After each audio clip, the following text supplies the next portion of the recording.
China makes a lot of promises, and every time Western countries criticize them for their track record, they come out with an even bigger promise. We're going to make even bigger reductions 15 years from now. But we never quite get to that time frame where the reductions happen.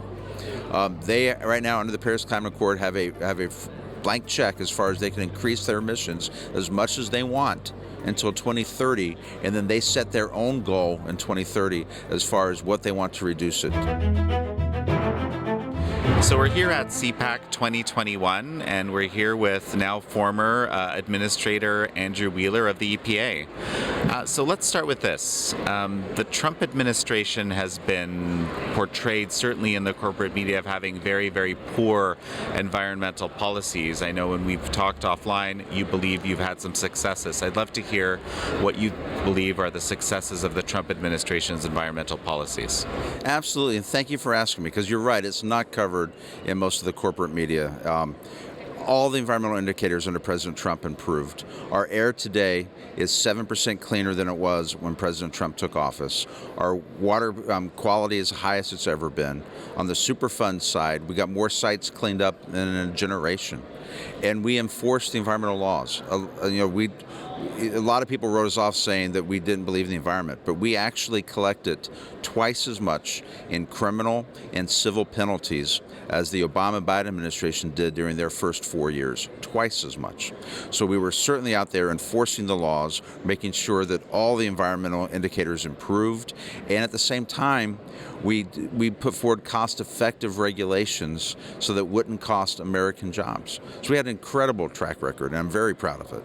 Okay, no, that's very interesting. And what about carbon emissions? So I'd heard, and you can kind of qualify this for me, but as I understood, of course, the Trump administration withdrew from the Paris Accord, withdrew America from the Paris Accord, which now America has been entered into again. But from my understanding, those carbon emissions requirements were actually adhered to irrespective.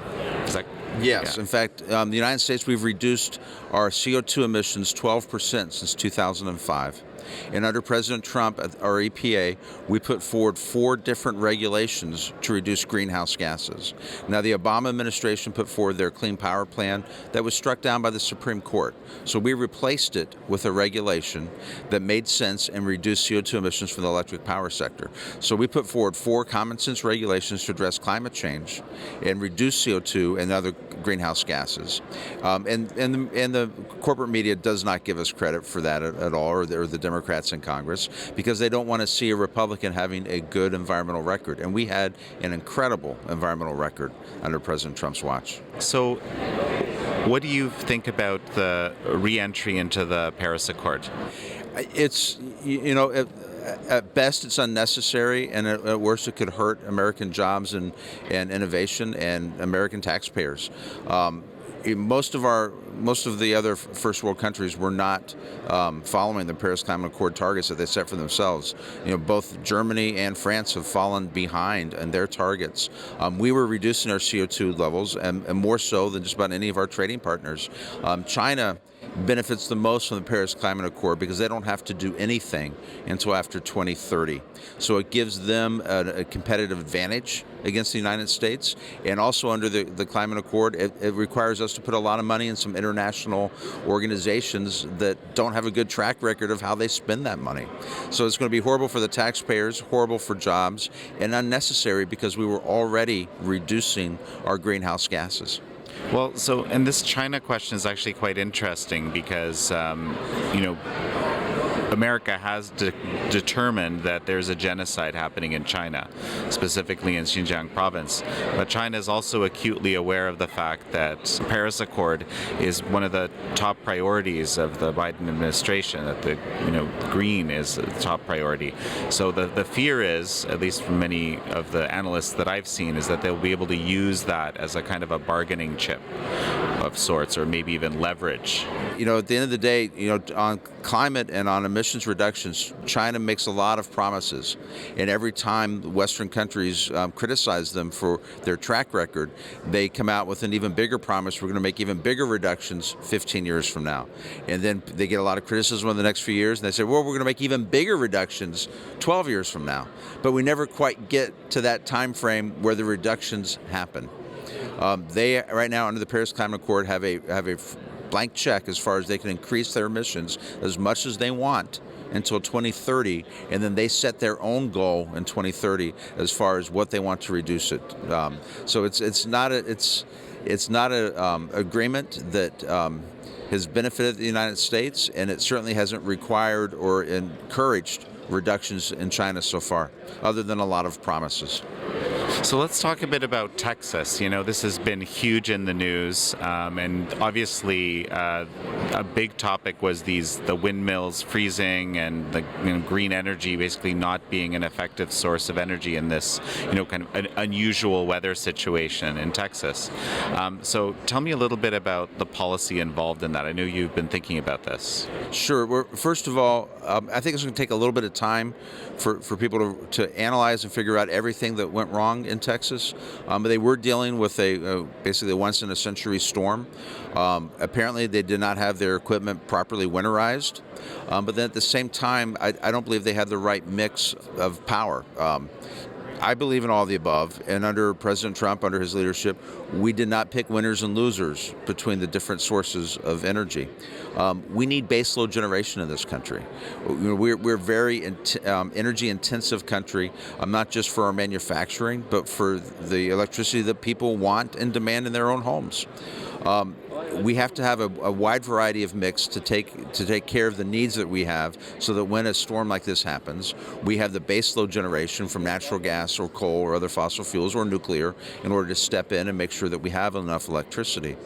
Every form of electricity, in my opinion, has both positive and negative aspects in regarding the environment. The only one that I can't think of that doesn't have a negative would be the geothermal. But there are negatives to solar. You use a lot of rare earth minerals in the production of solar panels. They have hazardous materials in them. You can't just send them to a regular municipal waste site. You have to treat them as hazardous waste at the end of their life. Windmills do horrible things to migratory birds, bats, and nuclear, coal, natural gas, they all have negatives, but they all have positives. And if we're going to become more reliant on renewables, we have to increase battery storage. But then batteries take a lot of rare earth minerals as well, and also have their own disposal issues at the end of their lifespan. So we need to have a recognition from everyone. The energy sector, I think, knows this already, but it's glossed over by policymakers, politicians, and the press, and the American public as far as what are the trade-offs, what are the positives and the negatives for all of our energy sources. But we need to have a wide variety in order to make sure that when events like this happen in Texas, we have enough backup generation to keep the power on so that we don't have people freezing in their homes. Right. And so, actually, let's talk about natural gas. I guess the production side now, right, of natural gas. President Biden has said, well, on the campaign trail, he said a lot of things on natural gas. And at least so far, they've put a freeze on any new natural gas development on federal lands, which wipes out a lot of the natural gas development all across the West. I think that's the wrong approach. Obviously, I think it's the wrong approach because it hurts the American consumer. It hurts jobs here. President Trump left this country energy dominant. We were providing energy to our allies. Energy is an incredible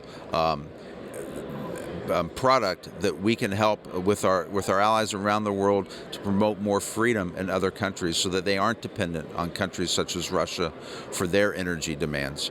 I think over the last 4 years, the worst environmental decision by any politician in the country was by Governor Cuomo in New York when he vetoed the natural gas pipeline taking the natural gas from Pennsylvania into New York and New England. And what he did, he said he was doing it because of climate change. Right. But instead of having natural gas from Pennsylvania going into New England, you have natural gas from Europe or from Africa going into New England.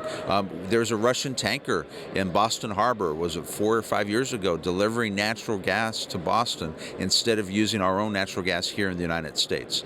And when we produce our energy here, like natural gas, it's more environmentally conscious than any other country in the world. So it's better for the environment. Do we want natural gas produced under U.S. regulations, or do we want to use natural gas produced under Russian regulations? I vote for American regulations.